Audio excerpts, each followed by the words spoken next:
Olá, vestibulandos e estudantes de ensino médio em geral. Estamos próximos ao início de um novo ano letivo e todo mundo me pergunta como estudar história. Geralmente dizem, é difícil, é muito nome, é muita data. Primeiro que história não tem nada a ver com nome e data diretamente. Os nomes e as datas devem sempre ser contextualizados. Fora de contexto, eles não significam coisa alguma.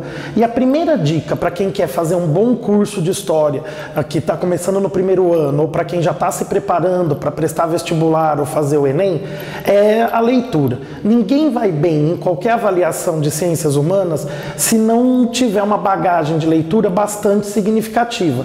Só que no caso específico de história, leitura é muito diferente de interpretação.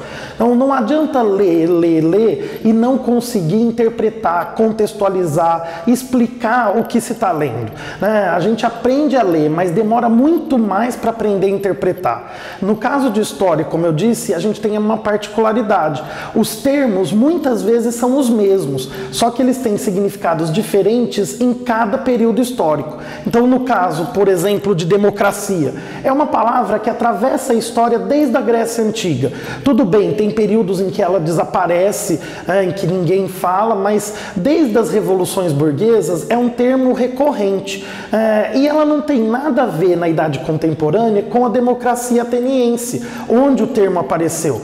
Nós temos uma democracia em geral representativa ou semi-representativa, então escolhemos representantes para deliberar, escolhemos representantes para exercer o poder executivo.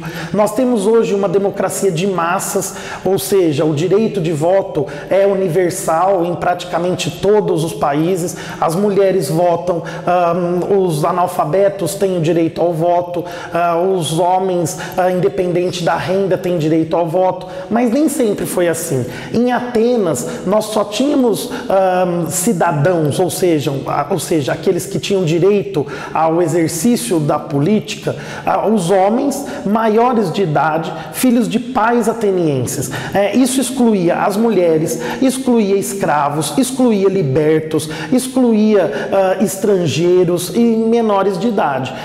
Ou seja, é uma democracia muito diferente da nossa. Então o termo é o mesmo, mas o significado é completamente distinto. Além disso, lá a democracia era direta. O cidadão não transferia o seu direito de participação política para ninguém. Não havia representantes, como nós temos hoje. Então, leitura é diferente de interpretação. E os significados dos termos são diferentes a cada período histórico. A gente viu isso com democracia, mas vale para a república também. A República Romana tinha uma estrutura muito distinta das repúblicas modernas. Em geral, a gente só pode dizer que, em comum, a república significa a derrubada de um monarca. Em Roma, o golpe republicano foi um golpe aristocrático. Patrícios que não tinham acesso às decisões porque eram concentradas nas mãos de um monarca, derrubaram o rei, o último rei da monarquia romana, Tarquínio Soberbo, e transferiram os poderes desse monarca para um senado. Mas isso não significa popularizar o poder, porque na maior parte da história romana, quem teve acesso ao senado eram só patrícios com renda. E se perdessem a renda, mesmo sendo patrícios, perdiam a condição de permanecer no senado. O senado romano não é exatamente vitalício, como muitos chegam a dizer. Na maior parte dos casos dos senadores, eles acabavam lá pelo resto da vida, mas porque mantinham as rendas e porque disputavam as eleições periodicamente. Mas, teoricamente, segundo a lei das 12 tábuas, não há vitalicidade no Senado. No Brasil Império, nós temos Senado, então a principal estrutura da monarquia, da República Romana, era um Senado. No Brasil a gente tem uma estrutura monárquica imperial também com um Senado, símbolo naquele período de uma aristocracia, e era um Senado vitalício. Muita gente compara, mas há de se ver as diferenças.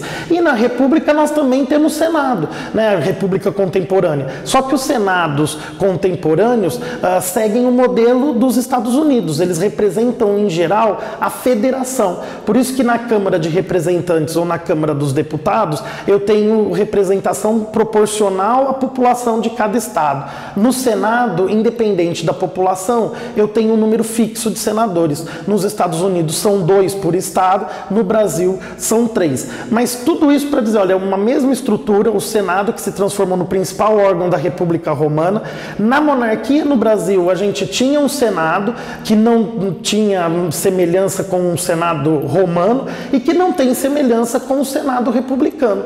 Então, mesmo sendo república em Roma e república contemporânea, o Senado tem um papel diferente. E eu encontro o Senado também numa monarquia.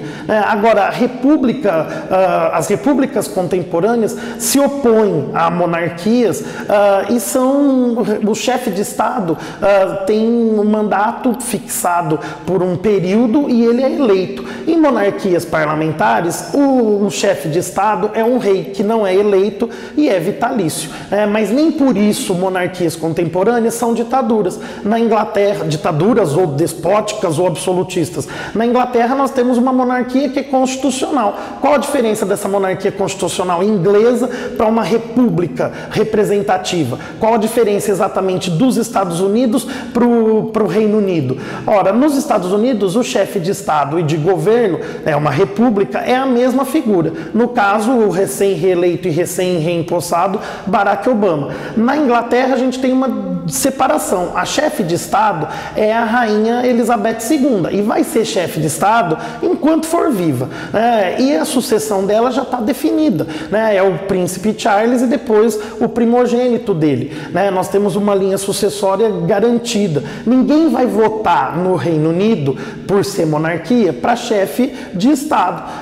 Mas eles escolhem o chefe de governo quando votam em eleições parlamentares.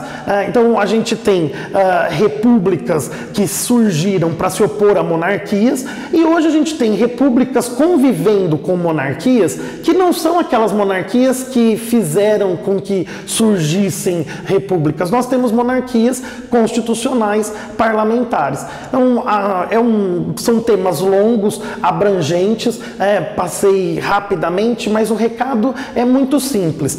Toda vez que você estiver estudando história, cuidado com os termos. O termo oligarquia, o termo tirania, não tem também o mesmo significado desde a antiguidade até o mundo contemporâneo. Como a gente viu com democracia, com república, e com o papel político de uma instituição como o Senado. Então, ler é diferente de interpretar. Interpretar, no caso de história, significa procurar o significado específico do termo em cada momento, em cada circunstância. Bons estudos e até a próxima.